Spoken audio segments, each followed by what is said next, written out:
You definitely want on your side if things go bad. That's right, we've got some Tae Kwon Do junkies with us here today. Martial arts instructors, Chris and Natalie Hershberger. Give it up, everybody. Hello. Hello. So very kind of you. That's the first time I've been really honored to be called a junkie. Hey. I like that. Okay, so it works out, at least for Yeah, this. I'll take it. Well, tell me, obviously you lots of martial arts going on all the time down on West 4th Street in Mansfield. Give me some insight, Black Belt, Pro Fitness. What all you guys got going on right now? We have tons going on, but I'll give you the best of the best. Yes. Okay, so, we've been in business since 2018 on West 4th Street at Black Belt Pro Fitness. I've been doing this for 30 plus years, and we have a heck of a lot going on. First and foremost, we teach a very comprehensive martial arts education that involves striking, throwing, and grappling. My forte is clearly striking, boxing, Muay Thai, and Taekwondo, but we offer a lot for any child, adult, teenager that wants to come in and transform into the best version of themselves through martial arts training. And our fitness programming is, top notch. We have, personal trainers. We have transformation programs for people looking to make some major changes with habits and lifestyle. And so we try to offer a lot. We love our families at Black Belt. We see a lot of transformation, and we're super happy. And my family loves it down there, too. Thank you. My son has a great time. He's been going there for over a year now, and definitely always speaks very highly of it. And I've got some major changes that I need to get in my life, Chris. So we're going to talk about that after Absolutely. the program today. Yeah, we love MJ. I just want to put that out there. I appreciate that, too. Well, hey, Natalie, I know that you're running the social media accounts now for Black Belt Pro Fitness. So tell me about kind of morphing from being an athlete and a trainer to where now you're trying to present the company like in its best light. Yeah, it's a lot of fun. I enjoy it a lot, especially the creativity that comes with like TikTok and making videos like that. I really do enjoy TikTok, as most people my age would say. But Instagram, Facebook's a lot of fun. It's a little harder to get yourself in there than it is TikTok, but I really do enjoy it a lot. Like trying to get in touch with us older guys, whereas on the TikTok, you kind of That was a nice way. Yeah, it's okay. It's just different demographics. Now, how much does Dad try to be hands-on with that, or does he give you kind of free rein? He doesn't want anything to do with it. He'll remind me maybe once in a while, like, yeah, get something up. But other than that, free range. I work with my other coworkers a lot on it, so. Is there an official Black Belt Pro Fitness dance on the TikTok that you guys have invented? There's not, no. We did just hit the gritty, though, so I could tell you that happened. It clearly was not me. I can tell. I want to clarify. I was not grittying. That's okay. Yeah. You're a gritty guy, so you don't have to get out there and Thank gritty, you. Chris. That's at least my excuse for not doing it. One thing that you do, hey, Chris is all about the kids, and you just published this. This is your second children's book, right? Yes, sir. So congratulations on this. This is called Winnie and Friends Black Belt Bound. I just had MJ, my 7-year-old son, read this to me last week, and we both loved it. Thank you. Appreciate that. A lot of pages to get through for him. I think it took us a couple of hours. Okay. But it was awesome, and I love the message behind it. So give me some info about how first off, why Winnie the Pooh and Friends, and then why the concept? So first thing, I'm a huge fan of Winnie the Pooh. Like I always have been. I read the books as a child. I love the animations by Disney. And I was reading an article in one of the many magazines and periodicals that I read, and it said that Winnie the Pooh is going open domain. And for those of you that don't know, that just means that the copyright protection is released from the original author, and that you have free reign on your kind of take on that particular character. And I thought, why not go this route? I'm always trying to think of creative ways to connect with children and get them to think about martial arts training. So since they already, are in touch with a beloved character like Winnie the Pooh, I thought, why not set up some sort of martial arts storyline behind this? And it was my second children's book. My first was completely, custom and original to me, but this one was, I feel, a lot more enjoyable because I could really tap into the characters and how they were portrayed originally, and then get a little bit of creative license on that. The messages in the book, I feel, are really positive for kids, and I just want them to know that, they can really put themselves out there and try some new things. And this is the first of a mini collection that you're going to do with Winnie the Pooh, correct? Yeah, this is a 10-book series, so I've got the entire thing written out. I'm working with my illustrator now. We're planning on having the next one available in about 3 months. I'd like to do 2 a year. That's kind of what I've fit the model into at this point. But it's a lot of fun creatively. Like I didn't think I would enjoy fiction as much as I do because I'm really a nonfiction reader. I love all the stuff, the sciences and psychology and that kind of stuff. But this has been really enjoyable for me. And I try to take myself back to when I was that age, like what was appealing to me. A little bit of action, adventure, some good lessons in there. Yeah. That's what I'm trying to give. A man of many layers, Chris Hershberger. He'll kick you in the head, and then he'll hit you right in the face with a good children's book. So make sure you get out there and get this. Where can people find this book? So you can get it on Amazon right now. Our ebook will be coming out in a couple weeks, and we also sell them from our location at Black Belt. So if you'd rather support us locally, come pick it up, get a signed copy. You can do that, or you can order from Amazon. All right. So Winnie the Pooh, definitely out of hibernation and doing his thing here for Chris Hershberger. And Natalie, you're out of hibernation with your training. I can't tell you how excited I am to talk to you about.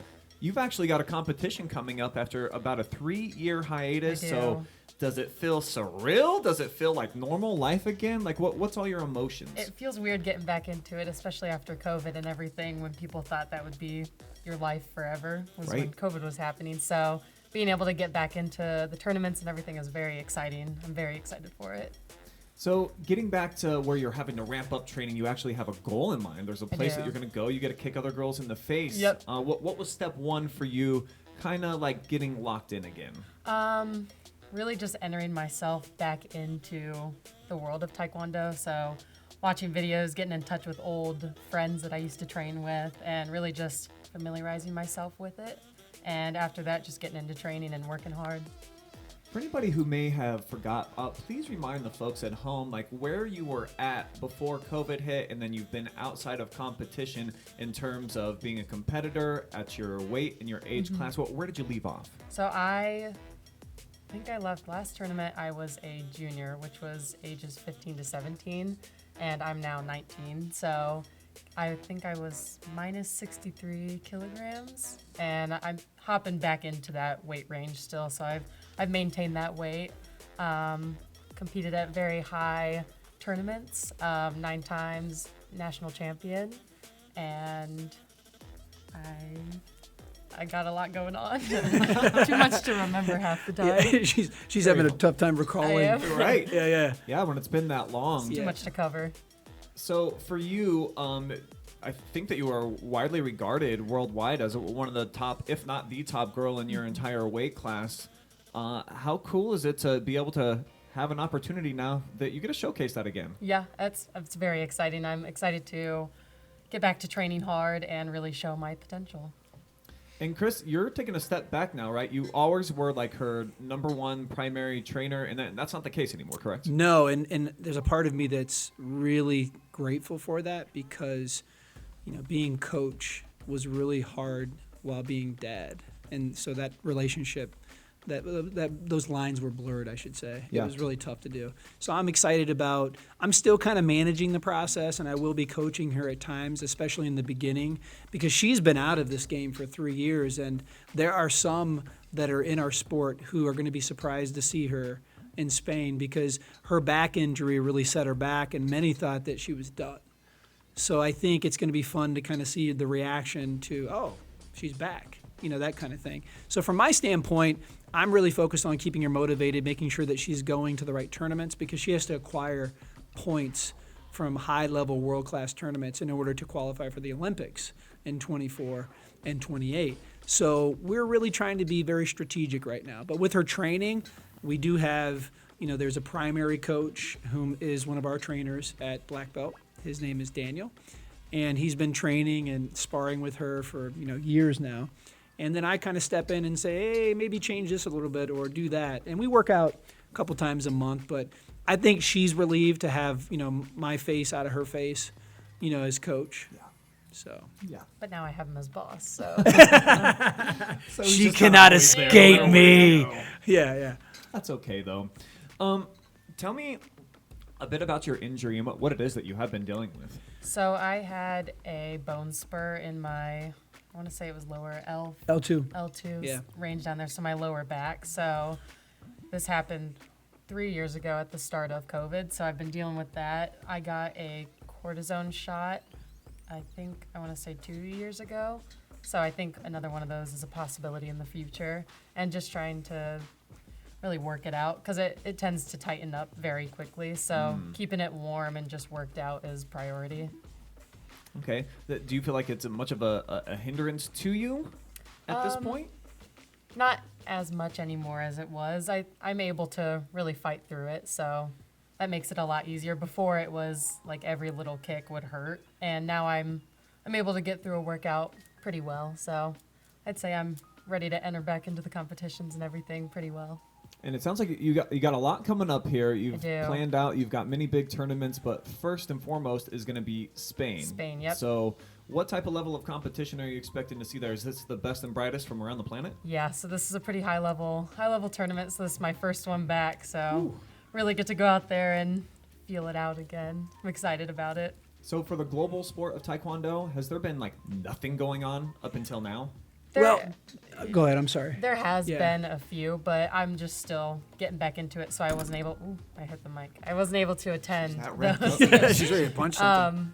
But I want to say until 6 months ago, I don't think there was. Yeah, it's been about half a happening. year, a little over that. And so many of the countries outside of the U.S. were not hosting tournaments because of COVID. Sure. So they really stretched it out, and we missed a lot. There were some things happening locally, but she was really on I would say, the mid-journey of getting her back healed. So she wasn't quite there.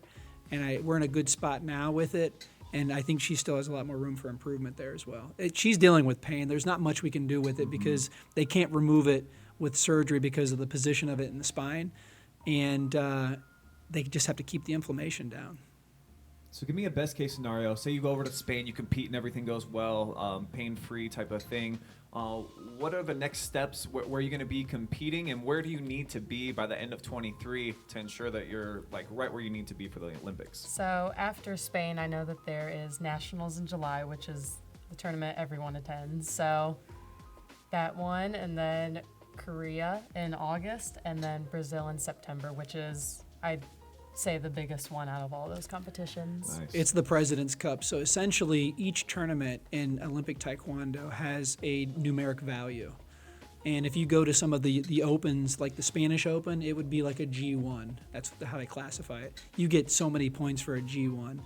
The one that's in Rio de Janeiro is a G4, which gives her a ton of points. Gotcha. So going into 24, she has to be positioned with so many points, and then they have an Olympic qualifier. Sure. And at that point, it really matters, of course, because she has to qualify her division, with that tournament.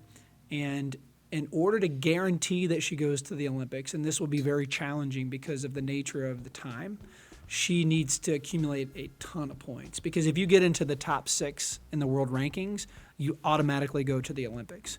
If you're below that, you can qualify the division at the Olympic trials, but your national governing body can decide not to send you.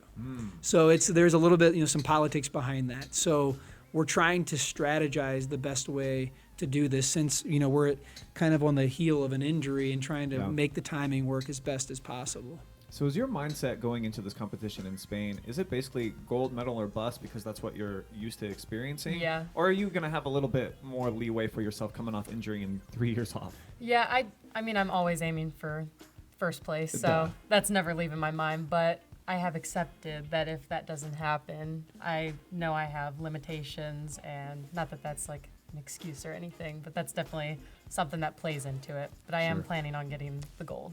Always that. Yeah. Well, I'll tell you this. So excited that you're getting back into competition because I know that you're the best that we have, maybe the best Thank you. athlete that we have from around the Mansfield area. So we need our best and brightest out on the world stage showing that you're that number one in the entire planet. So we'll definitely be rooting for you. We're going to be keeping an eye on you for sure. Thank you. Maybe we can make this like a monthly thing. Yeah. Check back in here on the OH Report podcast, and we'll make sure that everyone knows what's going on with Natalie and Chris and everything down at Black Belt. We'd appreciate that. And thanks, OH.Report. Thanks for your support. Always. Yep. All right. Chris and Natalie Hershberger from Black Belt Pro Fitness. Natalie, about to hit the world stage. And then Chris, he's always down on 4th Street. So if you need to get trained up, you got your kids or whatever. Bring it on. You're probably going overseas too, right? Yeah, I'm going to be going too. Yeah. I'm actually coaching her for the first couple, but after that, it's going to wean me off. So But we're excited. Thank you again. Thank you. Our pleasure. Yep. All right. Thank you, guys. Yep.